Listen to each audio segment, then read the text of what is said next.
महाराज चतुरसेन के वाहन सफेद घोड़े अश्वसेन की मृत्यु हो गई थी।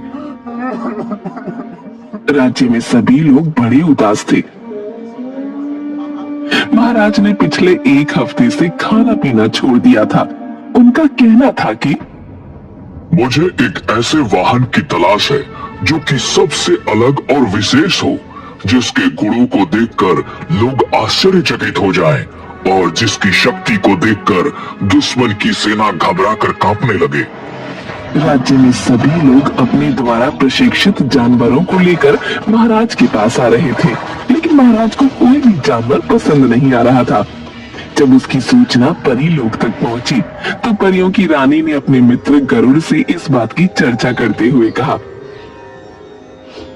प्रिय मित्र गरुड़, महाराज चतुरसेन एक बड़े ही योग्य, बुद्धिमान और बहादुर राजा हैं, जो कि मुसीबत की घड़ी में सबकी मदद करते हैं। पिछले दिनों उनके वाहन सफेद घोड़े की मृत्यु के पश्चात वाहन की तलाश में उन्होंने खाना पीना छोड़ दिया है और वो बहुत कमजोर हो गए हैं। उन्होंने कई बार मुश्किल घड़ी में परी लोग की सहायता की है। मुझे समझ नहीं आ रहा कि हम उनकी मदद कैसे कर सकते हैं। परी महारानी गरुड़, राज्य में हमारे जादूगर गरुड़ शंकरा दैवी शक्तियों के मालिक हैं और अपनी जादूगरी से इस समस्या का समाधान कर सकते हैं। मुझे तो ऐसा लगता है कि हमें इस बात के बारे में उनसे बात करनी चाहिए। गरुड़ राज की बात सुनते ही परियों की महारानी उनके साथ गरुड़ शंकरा के पास गई और उसे सारी बात बताती हुई बोली, मित्र, आपको हमारी मदद करनी ही होगी। आप महाराज के लिए एक ऐसा अद्भुत वाहन तैयार करिए जिसके बारे में ना पहले कभी किसी ने सुना हो ना देखा हो। गरुड़ शंकरा ने अपनी दैवीय शक्तियों से एक अद्भुत हाथी की रचना की और एक अंडे में बदलकर उसे जंगल में रख दिया। जल्द ही इस दिव्य अंडे द्वारा एक महान जानवर का जन्म होगा, जो कि महाराज की इच्छा के अनुसार सभी प्रकार की शक्तियों से भरा हुआ होगा और महाराज का वाहन बनेगा। कुछ दिनों के बाद अंडा फूट गया और उसमें से एक सफेद रंग का विशालकाय खूबसूरत हाथी बाहर आया। उसके शरीर से अद्भुत रोशनी निकल रही थी और वो मनुष्य की बोली भी बोल सकता था। हाथी के चांदी से चमकते शरीर पर सोने के दांत थे और परियों के पंखों के समान कान। बाहर आते ही वो उड़ते हुए महाराज चतुरसेन के राज्य की तरफ चला गया। महाराज, मेरा नाम चतुर्वाहन है। मेरा जन्म आपका वाहन बनने के लिए ही हुआ है। मैं आपका वाहन बनने के योग्य हूँ या नहीं? कृपया आप इसकी परीक्षा ले लें।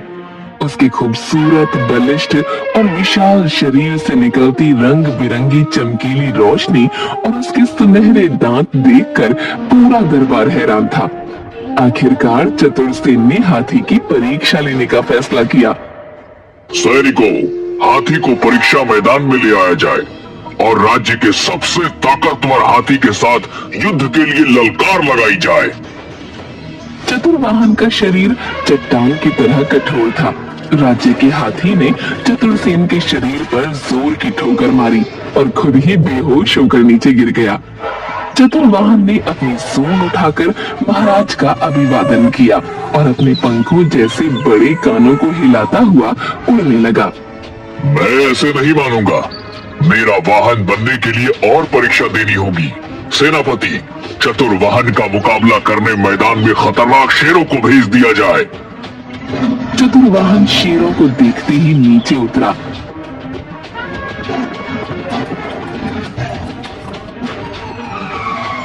और उसने जादुई शक्तियों से अपनी सूंड को लंबा कर लिया। उसने क्रोध से सूंड को हिलाया तो पूरी सूंड कांटों से भर गई। उसने अपनी खतरनाक सूंड में लपेटकर अपने नुकीले दांतों से दोनों शेरों को एक क्षण में ही मार दिया। चारों तरफ उसकी जय जयकार होने लगी। महाराज चतुरसेन भी बड़े प्रसन्न हुए और बोले, चतुर्वाहन, मुझे तुम पसंद हो। और मैं तुम्हें अपना वाहन बनाता हूँ। पूरी प्रजा महाराज की जय जयकार करने लगी। अब महाराज चतुरसेन बड़े ही प्रसन्न रहते थे। एक बार जब चतुरसेन की पुत्री विजय लक्ष्मी राज्य सरोवर में स्नान कर रही थी, तो उसने देखा कि एक खूबसूरत, बलिष्ठ और स्वस्थ शरीर का पुरुष सरोवर के पास खड़ा हुआ वहां लगे सुंदर फूलों से उठने वाली सुगंध का आनंद उठा रहा है। ये तो बड़ा ही दिव्य पुरुष है। बलिष्ठ भुजाएं और लंबा कद मेरे मन को मोह रहे हैं। उसे वह पुरुष बहुत पसंद आया और उससे विवाह करने की इच्छा जागृत हुई। ये दिव्य राजकुमार की तरह दिखने वाले बलिष्ठ पुरुष तुम कौन हो और राज्य सरोवर के पास क्या कर रहे हो? राजकुमारी की बात सुनते ही वो पुरुष घबरा गया और तुरंत वहां से चला गया। राजकुमारी भी उसके पीछे पीछे गई। पेड़ के पीछे जाकर तुरंत चतुर्वाहन हाथी के रूप में बदल गया। ये क्या? वह पुरुष जिससे मैं विवाह करना चाहती हूँ वो कोई और नहीं बल्कि राजा का वाहन चतुर्वाहन हाथी है। दूसरी तरफ उससे विवाह के लिए दूर दूर से राजकुमारों के रिश्ते आने लगे, लेकिन राजकुमारी चतुर्वाहन के रूप पर मोहित हो चुकी थी। उसे कोई भी राजकुमार पसंद ही नहीं आता था। आखिर क्या बात है बेटी, तुम इतनी उदास रहती हो? पड़ोस के राज्य में वहाँ के राजकुमार का जन्म उत्सव मनाया जा रहा था। दूर दूर से कलाकार आ रहे हैं, तुम भी आनंद लो, तुम्हारा मन हल्का होगा। महाराज ने राजकुमारी को चतुर्वाहन के साथ उस जन्मदिन में भाग लेने के लिए भेजा।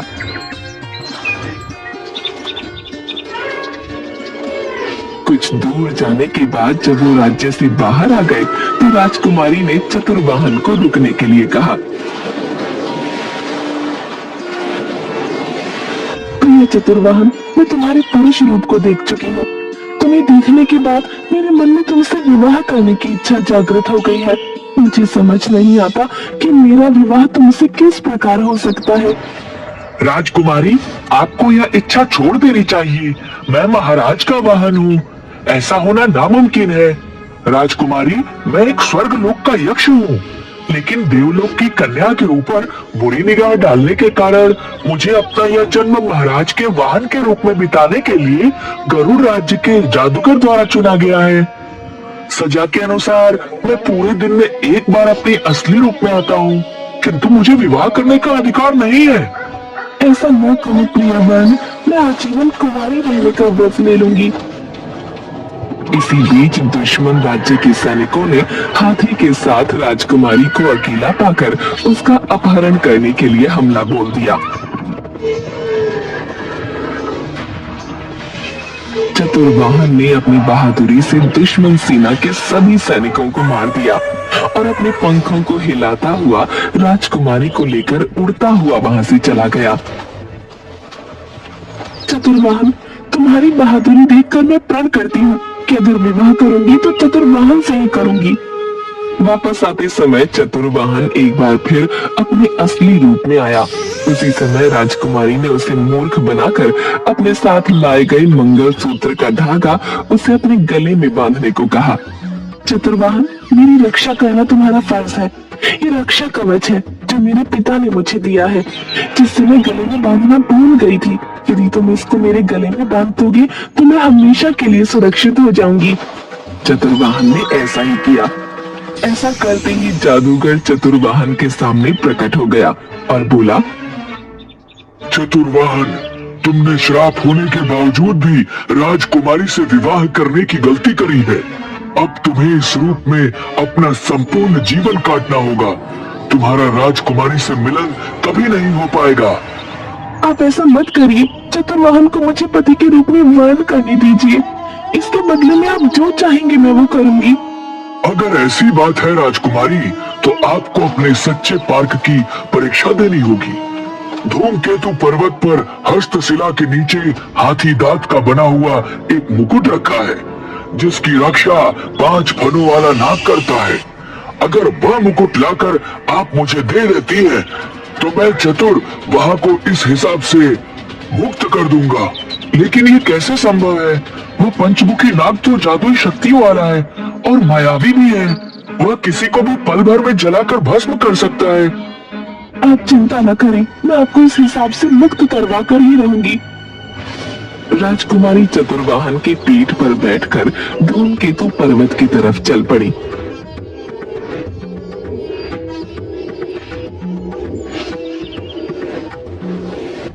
राजकुमारी, हम पर्वत पर तो पहुंच चुके हैं। इसके आगे मैं नहीं जा सकता। आगे की यात्रा आपको अकेले ही तय करनी होगी। अभी भी वक्त है, आप अपने प्राणों को मुश्किल में डालने से बचा सकते हैं। चतुर्वाहन, तुम महाराज की सेवा में जाओ, मैं जल्द ही तुमसे मिलूंगी। राजकुमारी पर्वत पर अपनी चढ़ाई शुरू करती है। उसके पैरों में पत्थर और कांटे लगने के कारण खून निकलने लगता है कि तभी वहां एक बूढ़ी औरत आती है। तुम कौन हो? किसी राजकुमारी की तरह दिखाई पड़ती हो। क्या तुम्हें पता नहीं कि पर्वत बड़ा ही खतरनाक है? हर कदम पर खतरा है। लेकिन आप कौन हैं और इस खतरनाक पर्वत पर क्या कर रही हैं?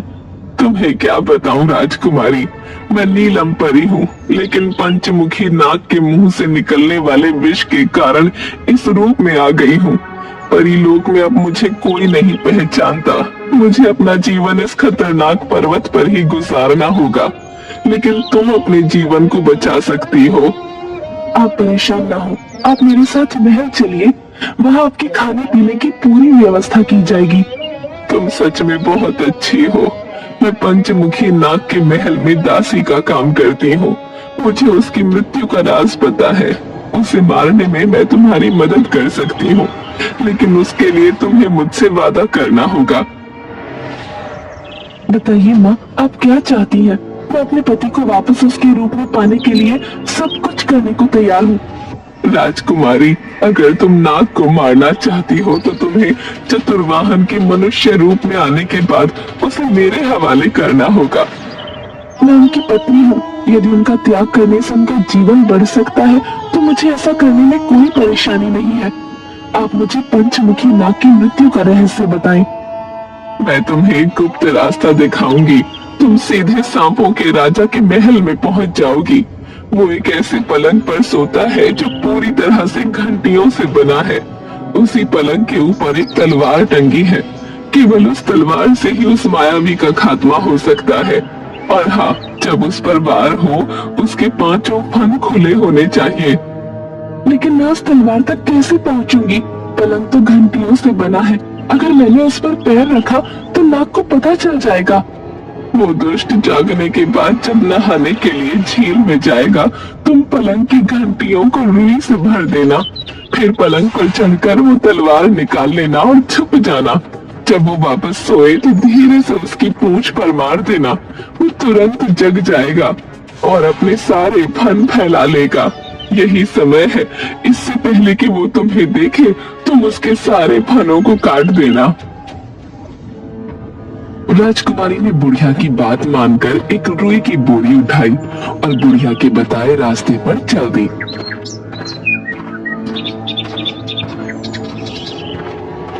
वहां उसने वही किया जो बुढ़िया ने उसे बताया था। पलंग के ऊपर टंगी तलवार उठाई और छुप गई।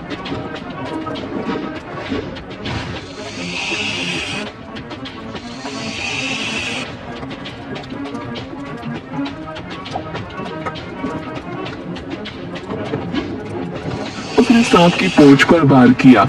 फिर सांप के जागते ही एक ही झटके में उसके 5 सर काट दिए। सांप के मरते ही पहाड़ सांप की दहशत से मुक्त हो गया।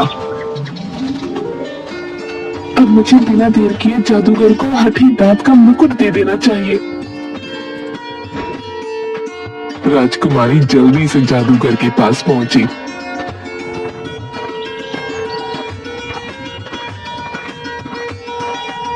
और वो मुकुट उसके हवाले कर दिया।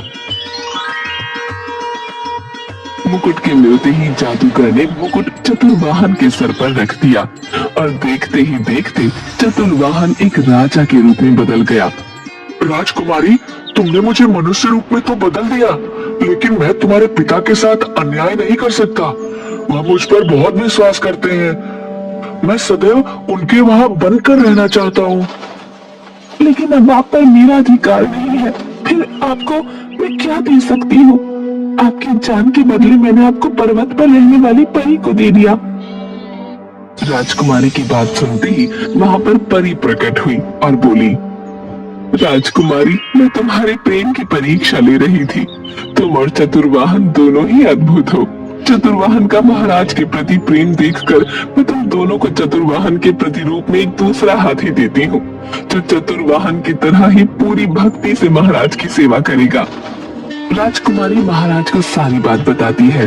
राजकुमारी के प्रेम और चतुर्वाहन की ईमानदारी से महाराज बहुत खुश होते हैं और धूमधाम से राजकुमारी का विवाह चतुर्वाहन के साथ हो जाता है और उसे राज्य का सेनापति बनाया जाता है। वो राजकुमारी के साथ उसके पति के रूप में खुशी खुशी जीवन बिता